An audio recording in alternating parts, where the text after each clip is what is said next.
प्रकार का कोई अनैतिक दबाव दिए बगैर मुझसे ये काम नहीं करवाया है। मैंने ये काम किसी के दबाव में आकर नहीं, बल्कि स्वयं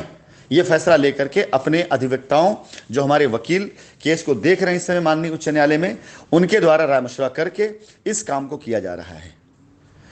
मैं आप सभी लोगों से कहना चाहूंगा कि जब एक रास्ता लेकर मैं आपके बीच में खुद आया हूं और मैं उस रास्ते खुद बता रहा हूं,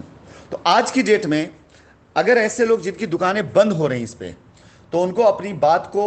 बार बार आपसे कहकर मनवाने के लिए, आपसे पैसा वसूलने के लिए, अपने पुराने किए गए कमिटमेंट को जो पूरा नहीं कर पाए उसको जस्टिफाई करने के लिए अब आपके सामने, आपके बीच में ऐसी स्टोरी लेकर के भी आएंगे जिसमें आपके अंदर एक कन्फ्यूजन की भावना आए।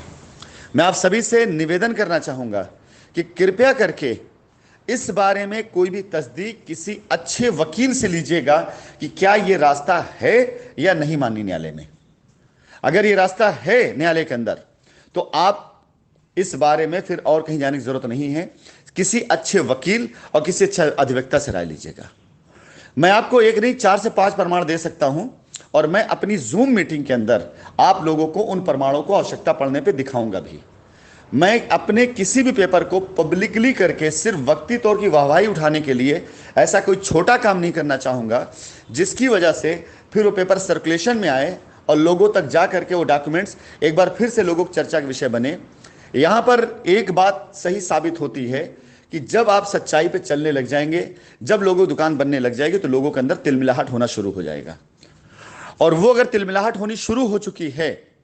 वो तिलमिलाहट अगर शुरू हो रही है, तो आप लोगों से मैं निवेदन करूंगा, एक बार फिर से होशियार हो जाइए। लोगों की दुकानें बंद हो गई हैं, बंद हो चुकी हैं। 2 सालों में आपके लिए वो कुछ नहीं कर पाए सिवाय आपको कंफ्यूज करने के। 2 सालों में सिर्फ आपको बहकाने और उल्टी सीधी फालतू बातें करने के अलावा कुछ नहीं कर पाए। आज की डेट में अगर आप किसी तरह कंफ्यूजन में आते हैं तो मेरा कतई कोई नुकसान नहीं है। मैं ये जानता हूं जितने भी बुद्धिजीवी ग्राहक हैं, जितने भी डेडिकेटेड एसोसिएट हैं, उनके लिए ये रास्ता आ जाने के बाद उनको तो रास्ता मिलना ही मिलना है, वो इन चीज़ों दूर रहेंगे। लेकिन आज वो लोग जिन्हें ऐसी चीज़ों में मजा आता है, जिन्हें ऐसी चीज़ों से मतलब इस बात का नहीं होता कस्टमर की लायबिलिटी उतर रही कि नहीं हो रही है, उनको मजा ये आता है कि उनके भाषण को सुनने के लिए 10 20 25 50 लोग हैं और वो उनकी बातों पर, उनके कमेंट्स पर हाथ जोड़ते हों, उन्हें प्रणाम करते हों और बस वक्त गुजार रहे हों। माय डियर कस्टमर्स, मैं एक बार फिर से आप सभी लोगों को बता देना चाहूँगा कि माननीय न्यायालय का ये रास्ता कोई शाइन सिटी के लिए अकेले नहीं है। इससे पहले बहुत सारी कंपनियों के लिए माननीय न्यायालय ने रास्ते दिए हैं, और ये कानून है, ये नियम है। इस कानून का पालन करके कंपनी अपनी लायबिलिटी से निकल सकती है और कस्टमर उनकी लायबिलिटी अदायगी हो सकती है, और ये कानून ने रास्ता बनाया हुआ है। ये सारी धाराएं जो इस पे लगी हुई, सारी धाराओं पे ये चीजें आती हैं कि आप आपसी समझौते के तहत अगर कंपनी पे करने के लिए तैयार है, लेने वाला लेने को तैयार, देने वाला देने को तैयार है, तो कोई फिर विवाद नहीं रह जाता, ये विवाद खत्म हो जाता है और आप आसानी से काम कर सकते हैं। बहुत से लोग इस बात को लेकर के आज की डेट में कंफ्यूजन में है कि इसको कैसे किया जा सकता है। मैं आप लोगों से बार बार ये कह रहा हूं कि जैसे ही माननीय न्यायालय के अंदर क्रियाएं शुरू होती, प्रक्रियाएं शुरू होती हैं, वहां पर जैसे ही एक ऑर्डर आ जाता है, हम इमीडिएट उस ऑर्डर कॉपी को तुरंत किसी भी न्यूज़पेपर के अंदर उसको प्रिंट करवा करके आप सभी लोगों को खुद सूचित करेंगे कि कंपनी इस रास्ते के जरिए आपकी लायबिलिटी उतारने जा रही है। जिन रास्तों को मैं आपसे वर्णन कर रहा हूं कि जमीन पर रजिस्ट्री का रास्ता, डेवलपमेंट चार्ज के साथ, बगैर डेवलपमेंट चार्ज के साथ, इसके साथ साथ धन की अदायगी का वास्ता एक निर्धारित समय सीमा के अंदर अवधि में, जिसका मासिक किस्त बना करके आप लोगों को देने की प्रक्रिया शुरू की जाए। इस बात पर आप सभी लोगों को इसलिए भी विश्वास करना होगा कि इस कार्य को सिर्फ और सिर्फ मैं कर सकता हूं। अगर मैं आज इस सिस्टम से अपने आप को आउट कर दूं, तो वो लोग जो आपको बहकाते हैं, आप ये कानून का हवाला देकर ये काम उनसे भी नहीं करा सकते हैं।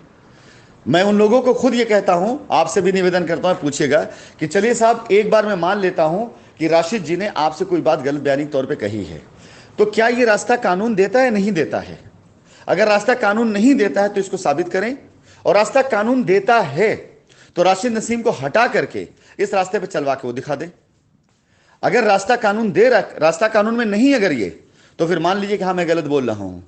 इससे पहले अगर कुछ और कंपनियां, 1 2 नहीं, 100 200 नहीं, हजारों कंपनियों के फेवर में ये जजमेंट आया है कि नहीं आया है, और कस्टमर का हित हुआ कि नहीं हुआ है, अगर हुआ है और मैं सही बोल रहा हूं, तो वो अगर खुद करवा सकते इस कार्य को, तो इससे बेहतर रास्ता आपके लिए कोई और नहीं हो सकता है। इससे बेहतर कोई और रास्ता नहीं हो सकता है कि वो आपका काम करवा के दे दे, मैं चुपचाप हाथ खड़ा कर लूंगा। और अगर ये रास्ता नहीं है तो ये साबित कर दें कि नहीं ये रास्ता नहीं है, मैं गलत बोल रहा हूं, मैं अपने आप को दोषी मान लूंगा। और अगर ये रास्ता है और वो ये काम नहीं कर सकते हैं कि बगैर मेरे काम नहीं हो सकता है अगर, और मैं ही इस काम कर सकता हूं, तो मेरा हाथ जोड़ करके आप सभी से निवेदन है, दुनिया की फालतू अफवाहों पर ध्यान देना बंद करिए। और इस कंपनी की रचना अगर मैंने करी है, इस कंपनी को नीचे से लेकर ऊंचाई तक अगर मैं ले गया हूं आप लोगों के साथ के द्वारा, इस कंपनी में यदि कोई लायबिलिटी आई है तो आज मैं सामने खड़े होकर कह रहा हूं कि यस लायबिलिटी है और मैं उस लायबिलिटी खत्म कर सकता हूं। तो निवेदन आप सभी लोगों से, ऐसे जाहिलों से, ऐसे बेवकूफों से, ऐसे गधों से, ऐसे उल्लू के पट्टों से, ऐसे मक्कारों से, ऐसे चोरों से, ऐसे हरामखोरों से दूर रहिए। ये कुछ नहीं कर रहे, अगर मुझे अपनी वॉइस नोट भी डालनी पड़ रही तो मेरा समय बर्बाद कर रहे हैं, आप समय बर्बाद कर रहे हैं। और मैं आप सभी से कहना चाहता हूं, ऐसे हरामखोर, ऐसे चोर, ऐसे उठाई गिरे, ऐसे मक्कार, ये सिर्फ पहली शाइन सिटी कंपनी नहीं है, इससे पहले 20 कंपनियों के साथ ये कर चुके हैं। कस्टमर का खून चूस के पी गए, कंपनी के मालिकों को ब्लैकमेल किया और दोनों के बीच में आपस में विवाद विस्फोट डाल करके इन्होंने सिर्फ और सिर्फ पैसे बनाए, पैसे कमाए। ये वो गद्दार लोग हैं। इतिहास गवाह उठा के आप देख लीजिए, जब शुरू का आप देखेंगे जिन जिन लोगों की तरफ से मैंने बाइक बोट फला कंपनी की वाट लगा दी, मैं सवाल पूछता हूं कि जब यह कंपनी शुरू होती तब यह हरामखोर कहां बैठे होते हैं? जब इस तरह की किसी कंपनी में इनको यह आभास होता है तब यह मक्कार गद्दार कहां बैठे होते हैं? तब ये उसी कंपनी के मैनेजमेंट के साथ बैठे होते हैं, तब उसी कंपनी से पैसे कमा रहे होते हैं, तब इन गधों को 1 रुपए की बेईमानी नहीं दिखाई देती है, तब इनकी आंखें बंद हो जाती, तब ये अंधे हो जाते हैं। और जब किसी कंपनी के साथ कोई सी दुर्घटना हो जाती है, कस्टमर का सैलाब इकट्ठा होने लगता है, तो हीरो बनकर वहां खड़े हो जाते हैं और आंदोलन करने के नाम पे ये साले चंदा लेते हैं और एक बंदे से कॉलर पे हाथ डाल के पूछ लेना किसी पैसा वापस दिलाया इन्होंने। शाइन सिटी की लड़ाई अभी जारी है और शाइन सिटी की लड़ाई राशिद नसीम लड़ रहे हैं, जो कभी हारता नहीं है। जब तक जीतता नहीं है तब तक लड़ता है वो। लेकिन जिस कंपनी का अस्तित्व की बात ये करते हैं, इन गद्दारों, मक्कारों, हरामखोरों, चोरों से आप जरा पूछिए इनका कॉलर पकड़ करके कि क्या आज तक किसी भी एक कंपनी से ग्राहक के पैसे की अदायगी करा पाएंगे? नहीं करा पाए हैं। अगर इन्होंने 1 रुपए भी किसी से वापस किया होगा, साले 70 पैसा खुद खा गए होंगे। ऐसे लोगों के चक्करों में पड़ करके मैं अपना समय बर्बाद नहीं करना चाहता हूं। ऐसे लोगों के चक्कर में पड़ करके मैं अपना टैलेंट नहीं खराब करना चाहता हूं। My dear Shine family members, मैं आप सभी को ये बात बता देता हूं, बहुत ही साफ दिल से, बहुत ईमानदारी के साथ आप सभी लोगों के धन की अदायगी के लिए कंपनी जो प्रयास कर रही है, वो उठाई गिरे चमचे टाइप के बेवकूफों की वजह से कंपनी उनमें अपना वक्त नहीं